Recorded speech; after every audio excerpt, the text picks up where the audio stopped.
All right, so we're gonna jump in here and watch Cozy's Thanos video. It's titled The Return of Thanos, New Infinite and Meta Conquest. If you want to watch the whole thing, I will definitely put the link down below in the video description. We're just gonna watch the beginning because he talks with LambySeries, who I think is probably the best competitive player there is out there. He's been winning tons and tons of tournaments. And I'm interested in trying some more Thanos decks, and he's just the absolute Thanos master. So him and Cozy had this a really good thing at the beginning of this video where they dive into all these different Thanos decks and talking about Thanos. Cozy, if you don't know him, he's just absolute goated YouTuber. He just hit 100K subs, which is really awesome. His whole channel is going to be in the link below. But we are going to check this out and see what he says about Lamby and Thanos. What's going on, guys, and welcome back. The legendary Thanos is without question the most versatile, enjoyable, and strategic cards in Marvel Snap. Mastering him can truly give a huge advantage and a deck that can survive meta after meta. Now, I love doing in-depth guides, but if I was going to do one for the Mad Titan, I wanted to do it right. It's been a long time coming, but today I think it's going to definitely be worth the wait as we go through all the Infinity Stones, the best decks, and for a card that used to be really good, he's pretty much just as good as he once was, especially in Conquest. Now, I know a lot about the card. I've been using him forever. Love him to death. But I wanted to invite in a special guest today who I consider the best Thanos player in the world and also one of the best Marvel Snap players in LambySeries, who's going to walk us through some strategies. And we're going to combine some of his decks, and I'm going to show you some of my decks. And you guys are going to get a wealth of information on one of the most infamous villains in Marvel. All right, guys, so for Thanos, I brought in the Whisper of Thanos himself. He's just coming off the win from the Creator Clash in the UK. I've got none other than LambySeries here.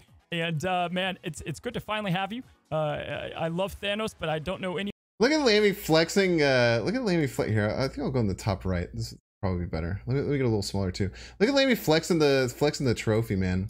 Well, what a flex. He just got the Creator Clash trophy just vibing in front of him. I'm really excited to hear what he thinks about the cards because I think that the stones themselves are very interesting.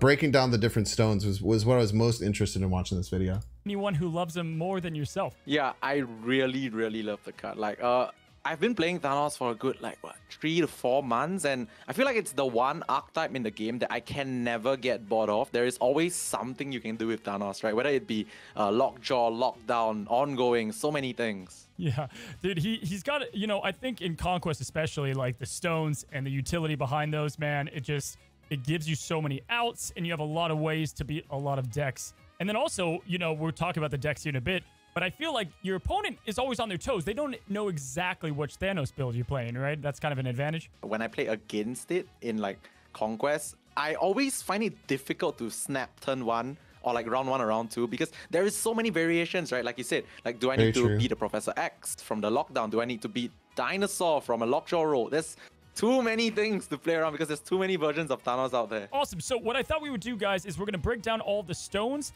talk about kind of like their utility. I think there's a lot more than just basic info there. And then we're going to go through some MVPs in Thanos decks, and then we'll talk about the decks themselves.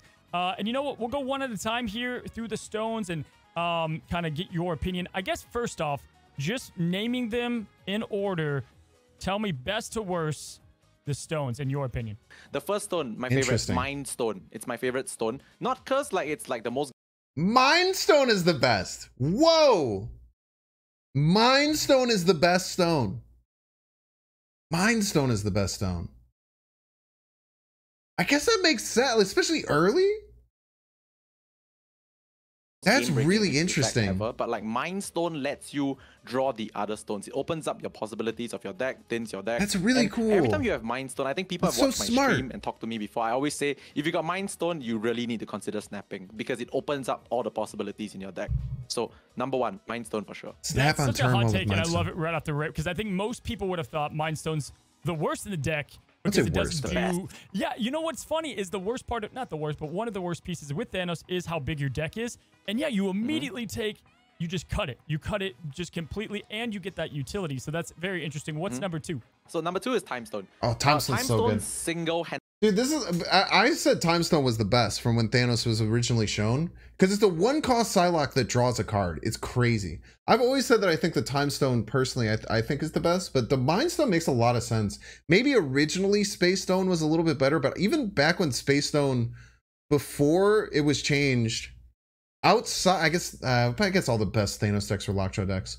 Yeah, I just love Time Stone. I think Time Stone's crazy. Green Stone, by the way. Time Stone single-handedly allows you to go for strategies like energy cheating. Like on turn 3, you play Time Stone, the classic Time Stone into Dinosaur, and then you go Blue Marvel, then you play something big on 6. Like, it opens up the possibilities to play big cards in your deck and not be too punished for it, because the Time Stone lets you cheat energy. So I think that is clearly number 2 for me. And 3, 4, and 5 is about the same. Space, Reality, and Soulstone. They all have their various utilities, right? We all know what they do. Reality changes the location. Space lets you move something, and Soulstone is like 1 energy for like 5 power total or something. And obviously, well, the last one, not the most useless, but the least beneficial to the archetype is for sure. Isn't that crazy? A 1/3 is just the worst of them, and a 1/3 is just like, it's really good. I kind of like Power Stone when you play it late. I feel like it's kind of a surprising amount of power sometimes. But as a 1/3, because the ongoing pretty much never gets triggered, it's pretty crazy. It is ongoing though, which I think for the Spectrum version is pretty important. Sure, the Power Stone, because it's really only there most of the time to be good to make your Thanos big. But of course, 1 energy, 3 power can't be slept on. But yeah, it's the worst one by far. Yeah, that makes sense. I feel like the Power Stone was better before the kitty days, and now that we're having so many ways to get, high cost cards, that makes sense. Going through the stones though, what are some tips that you don't think, and you can go in any order and talk about any that you kind of so choose, that people, the casual Thanos player wouldn't know, or ways that you use them? I want to see Lammy's face. Mind Stone, firstly, I feel like people need to understand that snapping on Mind Stone, the reason behind snapping on Mind Stone is because your deck is 18 cards. Mind Stone draws 2 cards that usually draw more cards. So it opens up the deck, like I mentioned before. So that's one of the main reasons why we want to snap on Mind Stone. Also, specifically Space and Reality Stone, these are the ones that I get the most questions about like, do you save them for like very specific situations? I want to just like debunk this. I feel like at the end of the day, the stones are 1 energy, draw 1, and that is very important in like your early game. If you have like no other things to play, I think you still play out your Space and Reality Stones to draw cards, because saving them sometimes, well, the thing is, you can save them, yeah, but if you're not drawing through your deck to find the game-winning cards, what are you saving them for? You're not even going to survive to the point where you can save them and use them for their intended purposes if you don't play stats and draw cards through your deck, right? At the end of the day, what your deck does, being an 18-card deck, it's you are inherently inconsistent, right? You're just strictly a bigger deck than your opponent. So if you don't have the cards that you need, just play your stones to draw the cards, draw everything, look at your hand, and then re-evaluate, do I actually still need so-and-so things to win? Because if you don't even have it in your hand, how are you gonna like win, right? The stones are there to thin your deck. So the most... Dude, the way he thinks about the game is so cool, dude. I've been saying I need to reach out to him and try and get some stuff planned, because I would love to just sit down and co-op with him and just like hear is like the way that he thinks about things. I should see if he'll co-op a Thanos stream with me. But dude, the way he thinks about the game is just, I feel like it's on a different level than anyone, man. It's so cool. Number 1 rule, I think, when it comes to any Infinity Stone, Cozy's goated, like, man. Whether you have a specific use case for it, it's gonna change as the game goes along. But that can only happen if you've actually played the card first and figured out like, all right, after drawing this card, is it still the same? Is it different? Evaluate as you go along. I want to talk about MVPs in just all Thanos decks. Great cards that either they go into the majority of yours, or they just have good synergy with Thanos himself. Okay, so this one is like my number 1 pick. I wouldn't even say Lockjaw, because Lockjaw is a very specific deck archetype. But my number 1 pick in almost any, actually, I think every Thanos deck that I've built is Devil Dinosaur. Yes. Like, I find it very difficult to not play Devil Dinosaur in a Thanos deck, because by nature, firstly, you can Time Stone and play it on 5. That's one. Secondly, your hand is always large. You have a lot of stones, lots of draw, sometimes bricky 6-cost cards that never hit the board. But like, the Dinosaur is always like once again, I find it a struggle that it's not always at minimum 5'11". It's just very big, and I find it like it's perfect in every Thanos deck. Yeah, honestly, couldn't agree more. Didn't know that was gonna be like the one that you picked. The one nod I want to say, because I've lost to this before. The other thing I love is if you get Devil out early and you cheat him out, something your opponent just never registers is that the Mind Stone, you could just stone out at the end and you build up back that Devil lane that they thought they won, and it has surprise to it too. I feel like he calls it Devil, and it confuses me every time. He always calls Devil Dinosaur Devil, and I it's the one thing where it's like every time I hear him call it Devil, I'm just like, why did he say that? But he says it every time. I think it's so interesting. Okay, any other MVPs before we go to the decks? Guys, if you are playing Thanos without America Chavez, think again. Play Chavez, guys. Play Chavez. Please play Chavez. So explain why, because I feel like this is a weird one, and I feel like I don't play Chavez. I feel like Lockjaw is what he should be saying as opposed to Chavez, because I feel like if you don't have Lockjaw in your Thanos deck, why would you run Chavez in it, right? Is that crazy for me to think? Like, is that crazy for me to think like you're only going to run Chavez if you're running a Lockjaw version? So I don't know why you would specifically point at Chavez as opposed to Lockjaw. But maybe you just want to get your stones earlier. If someone was playing Lockjaw, right? They're like, yeah, I want my Lockjaw. But if they weren't, why would you play Chavez? That's the exact same question. Me and Cozy, we get each other, man. Right, because the thing is, at the end of the day, Chavez, even though it's like a bit worse in an 18-card deck, right, in terms of the percentages, but at the end of the day, you want to always draw your stones. You want to draw your Mind Stone, you want to draw your Soul Stone, whatever stone. Basically, drawing stones means you get even deeper into your deck. So you always want to open stones. And like with Chavez, you are like very slightly more likely to draw more stones in your opening hand. Yep. And I think to me, that's a very big deal over like a huge sample size. Well, I like the picks. For me, I guess it gives you a smaller percentage for each individual card to draw it. But because there's so many stones that you want to draw in the Mind and any stone that draws, right? All 5 of those stones. So you have a 16 card deck, one of them is Chavez. So 1/3 of the cards you're drawing, you get to draw more. I guess that makes sense. So even obviously Chavez is better with Lockjaw. I agree with that. But that's interesting. I'm happy you asked him about the Chavez thing, because personally I'd probably say Blue Marvel is definitely just the one that's in all of my decks. Kazar can make it in there a lot of the times. Most recently, Dazzler has been absolutely spicy. Cozy just keeps pushing Dazzler, man. Maybe it's just because this Dan Hiff one kind of looks like him. Like he kind of like I could see Cozy rocking this fit, right? Maybe that's why. I'm not exactly sure. But Cozy's such a Dazzler stan, dude. Cozy's such a Dazzler stan. I think Goose is kind of slept on because of all the low-cost cards. But I'm going to have to start doing Chavez a lot more. So talking decks. Let's start with your favorite. Dino and Chavez and every Thanos deck I'm in. Time. What are you picking?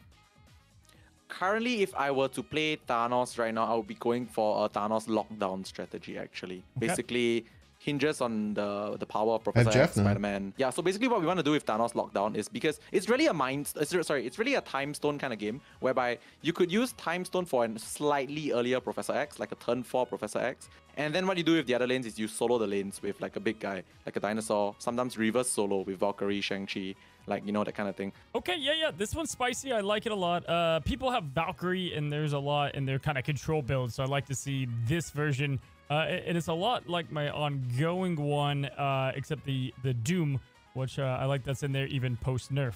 This has been one of my new favorites, because Destroy Thanos is up there. That was my number one. I love Blip Thanos. Because I'm a Noel fanatic. But Thanos ongoing, I think, has some of the most flexibility and is one of the more spicy ones. In my opinion, with Dazzler too, even extra spicy. I think the change was perfect with Thanos, dude. Oh, because people zone out on Dazzler. They forget you can build her on the last turn, and you can kind of get that last cap up. He just loves Dazzler, for dude. me, He just loves Dazzler. Behind Arrow, I'm always going to say she's the most disrespected. Is this card right here, Lammy? I want to know your thoughts. I think nobody gives this guy credit.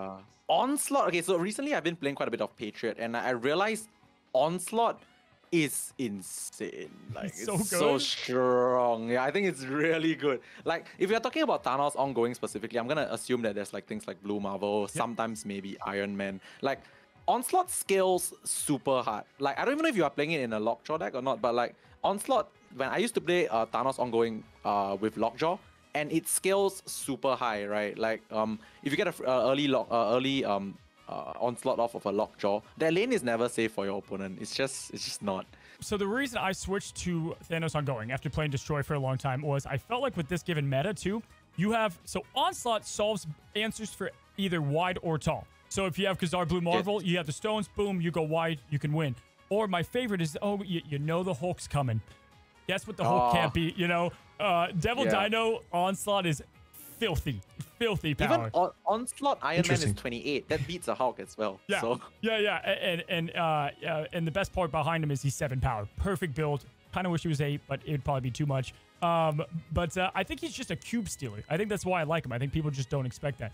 So my ongoing is very different, and I know you're going to be like, what am I looking at here? This is a bit too much. I have 2 different builds. One is really high rolling. All right, so the first one here is more of this like ongoing build with Klon control slot aspects here. This is probably the more dependable. Love me a Klon probably slot. one of my more favorite ones that I think is powerful and ongoing. And I know it's very similar to your build of the ongoing one as well into this specific meta. A lot of the same cards. And yeah, it's highly underrated. Very powerful. Probably one of the best in my opinion at the moment. And then the other one is the high roll one, right? You've got the Howard the Duck with Jubilee. And then I have Dazzler, who I think is going to be awesome within this deck as well because of all the stones. My man's has the best Marvel Snap player on him, and he's showing him a deck with Howard the Duck.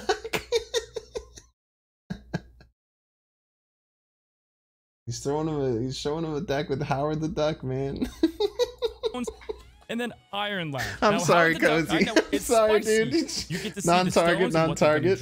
You get to see Jubilee. He's kind of the target. Lockjaw and what she's going to play. Overall, and then you also just have like an ongoing card if you play something like Spectrum.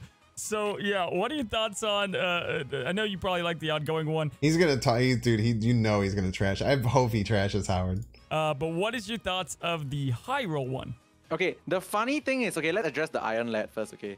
I've been running Iron Lad in my ongoing Thanos as well. It's not as bad. It's not as like crazy as you think. Okay. I think it's a good card in this deck, right? Like you said, so many good hits. Like I even have Professor X in my ongoing Thanos. Like it's a good hit off of Iron Lad. So like I think Iron Lad makes a lot of sense. I am surprised none of these decks run Spectrum because I do like Spectrum as a finisher in these decks. I feel like it's really, really good. Yeah, I'll link the video right now. In this deck, people would argue that like it sometimes hits the stones and it's bad, but it's not bad. Also, make sure you sub to Cozy. Everyone sub to Cozy if you're not subbed. I bet most of you are subbed to Cozy. But go get subbed to Cozy. Cozy's insane. You hit a stone because you draw the stone. Do you guys know? If you hit the stone, you draw the stone and you thin the deck. And like, it's not bad. It's actually not bad. Again, his Twitter is down here. You can see it. It's LambySeries GG. I'll put it in the description as well. Yes. Also, check out LambySeries, man. Lamby, anytime anyone asks me about Thanos, anyone asks me for trying to find like the best. I gotta stop. I have this in its own thing. What am I doing to myself? What am I doing to myself? What is going on? Wait, what can you see? Ah!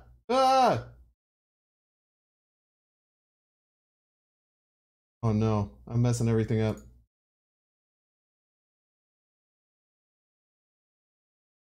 Sorry.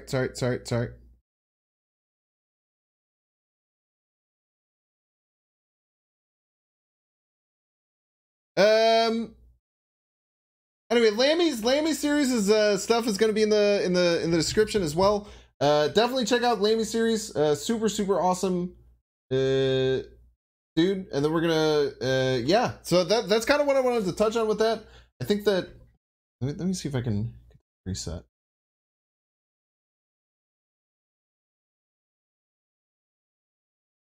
I didn't necessarily want to end it like that, but everything got messed up and I got scared. There we go. So Lamby stuff is going to be in the thing. You can catch him on Twitch and Twitter as well. Let me see if there is anything. And then his Twitch is LambySeries TV. We're going to have Lamby on again to co-pilot. Maybe we'll have him on the Snapchat as well. And Lamby, appreciate you, buddy. All right, guys. Now, before we go into the Infinity Conquest. Awesome. So yeah, that was Lamby stuff. I'm going to post all of it in chat right now. There's his Twitter and here's his Twitch. But if you're watching on YouTube, thanks. Let me know if you want me to react to any other videos and stuff like that in the extra channel. I think it would be kind of cool if you want to see that too. All right, goodbye now.